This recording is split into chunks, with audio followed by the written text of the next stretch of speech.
Hello दोस्तों, नमस्कार। स्वागत है आप सभी का एक बार फिर से एजुकेशन मंत्रा में। दोस्तों क्या है, 17 की कॉज लिस्ट जारी हो गई है, लेकिन जो 1997 क्वालिफाइंग मार्क्स का प्रकरण है वो लिस्टेड नहीं हुआ है। इस बिंदु पर चर्चा करेंगे।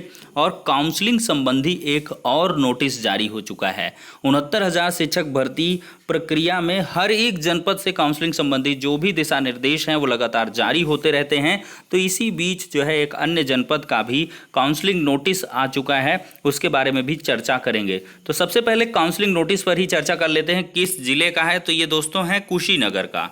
देख सकते हैं आज ही की डेट का है। कार्यालय जिला बेसिक शिक्षा अधिकारी कुशीनगर 13 अगस्त 2020।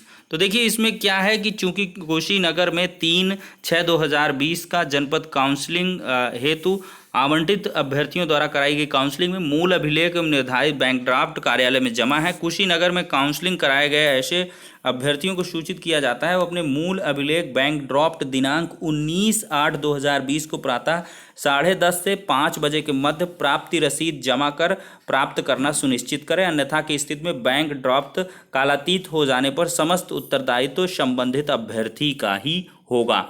तो कुल मिलाकर देख सकते हैं जो बैंक ड्राफ्ट हैं वो लगभग कालातीत होने की कगार पर हैं। तो इस वजह से हर एक जनपद के जल्दी काउंसलिंग संबंधी जो वापसी हैं डॉक्यूमेंट्स की, उसके संबंध में नोटिस आपको देखने के लिए मिल रहा है। तो कुशीनगर वाले जो भी हैं तो वो लोग ध्यान दे लें और अपने काउंसलिंग डॉक्यूमेंट्स को 19 अगस्त को जाकर के कार्यालय से प्राप्त कर लें। ठीक है दोस्तों। और काउंसलिंग के संबंध में आप लोग कंफ्यूज ना हों। जैसे ही ऑर्डर आएगा भर्ती प्रक्रिया के लिए काउंसलिंग ही होनी है। चयनित चूंकि सूची पहले से ही रखी हुई है, उसमें कोई फेर बदल जैसी कोई चीज़ नहीं है। भले ही एमआरसी का मुद्दा है, आंसर की का मुद्दा है, और इसके बाद विभिन्न प्रकार के 4% जो एसटी जो स्पेशल रिजर्व कैटेगरी कैंडिडेट्स का रिजर्वेशन है, एसटी की एससी में सीट कन्वर्ट जैसे मुद्दे हैं, ईडब्ल्यूएस को लेकर है, सैकड़ों मुद्दे हैं, उन पर चर्चा नहीं करेंगे। लेकिन आपकी जो चयनित लिस्ट है उसी के अकॉर्डिंग जैसे ही ऑर्डर आएगा काउंसलिंग आपकी शुरू हो जाएगी। क्योंकि और जो भी प्रकरण है वो काफ़ी लंबा समय लेंगे और कोई भी ऐसा प्रकरण नहीं है जिससे कि त्वरित ढंग से कोई निर्णय आ पाए। एमआरसी पर भी बहुत लोग चिंतित हैं। देखिए एमआरसी से अभी जो है डिवीज़न बेंच पे जैसे मैटर चल रहा है, तो सॉरी जो है यहाँ पर हमने डबल बेंच में बोल दिया। अभी तो ये सिंगल बेंच में है। एमआरसी का जो प्रकरण है वो सिंगल बेंच में है। अगर सिंगल बेंच से फाइनलाइज होता है तो फिर ये डिवीज़न बेंच में जाएगा, फिर ये सुप्रीम कोर्ट तक भी जा सकता है, चूंकि आरक्षण संबंधी मुद्दा है। और मेन अभी तक तो काउंटर एफिडेविट ही नहीं आया। काउंटर एफिडेविट जब आएगा उस पर क्या कुछ गवर्नमेंट ने कर रखा है उसके अकॉर्डिंग कुछ चीज़ें जो है प्रोसीड करेंगी।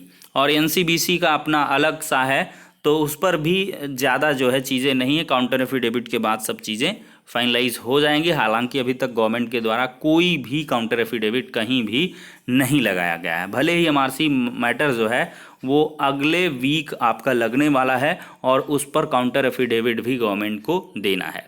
तो ये दोस्तों कुछ मुद्दों पर चर्चा हो गई। अब बात करते हैं दोस्तों जो कॉज लिस्ट है 17 तारीख की वो आ चुकी है। 1997 का जो केस है वो मेंशन नहीं है। MS शांतानागौदर जी की बेंच नहीं बैठ रही है। देखिए जस्टिस मोहन M शांतानागौदर जी की जो डिवीज़न बेंच है वो जस्टिस उदय उमेश ललित जी के साथ है और ये नहीं बैठ रही है। 17 की जो उम्मीदें हैं वो खत्म हैं। अब 18 के लिए एक एक दिन की उम्मीदें हर एक अभ्यर्थी लगाता रहता है। तो 17 से 21 तक हमने बताया था कि नेक्स्ट वीक ऐसी उम्मीद है कि शांतानागौदर जी उमेश ललित जी के साथ बैठेंगे। तो अगर बैठते हैं तो अवश्य ही आपका ऑर्डर देखने के लिए मिल जाएगा। इसकी पूरी की पूरी संभावनाएं दिख रही हैं। तो फिलहाल के लिए अपडेट्स थी। नेक्स्ट वीडियो मिलते हैं, तब तक के लिए शुक्रिया, धन्यवाद।